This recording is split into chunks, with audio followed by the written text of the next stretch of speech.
Michael Fassbender and Brendan Gleeson playing father and son travellers living in the West Country on the sort of fringes of society and operating largely outside the law.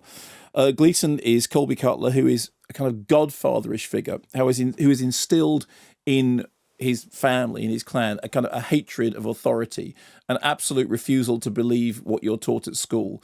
The kind of man who is given to saying that the world is flat and that you should believe him because he's more reliable than anybody else.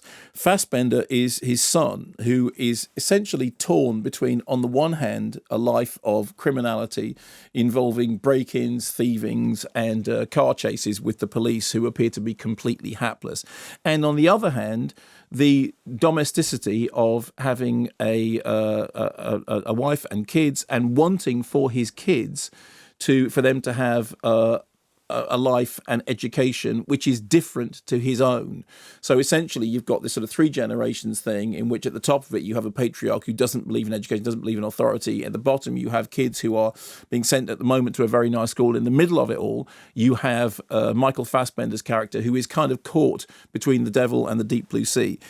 Like Diane Keaton in The Godfather, his partner wants him to become legit, to look after the kids, to do the stuff that's necessary to do. But that becomes more and more difficult, not least when his criminal activity ends up on television. Chad, wake up, you're on the news. This follows a series of identical burglaries in the area. We have good reason to believe it was carried out by the same highly professional gang. National news. For sake, Chad. They're going to come after you now. You know they will. I need to go back to sleep, Cal. No way. We're doing the school run. I'm taking Norman to the hospital. He's under warrant, Cal. I know he is. That's your fault as well. I'm worth who bloody burnt the kids' slippers. Can't be living with the pissy ass much longer.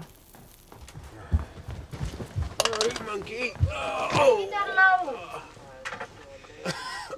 What time did you get back? Never you mind.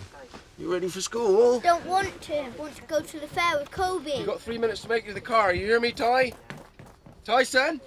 So Lindsay Marshall as Kel and Michael Fassbender as Chad. And where's Michael Fassbender from? Well, they're living in the West Country, but they're a travelling community. Okay. So the first feature, I think, from director Adam Smith, which reminds us once again that Fassbender has always had this thing about working with emerging talent, working with upcoming talent. It's an interesting film. It doesn't entirely work narratively for me, but as with the Kelly Reichardt, it is more to do with tone and mood and milieu than it is to do with narrative. So the community that it depicts seems to be depicted authentically. Again, as we were talking about with Logan, there's a touch of it being influenced by westerns, about a sort of frontier life. I remember, Sam Peckinpah once talking about Straw Dogs as being a West Country western, and there is that sense of being, outside on the fringes on something which is approaching a kind of frontier.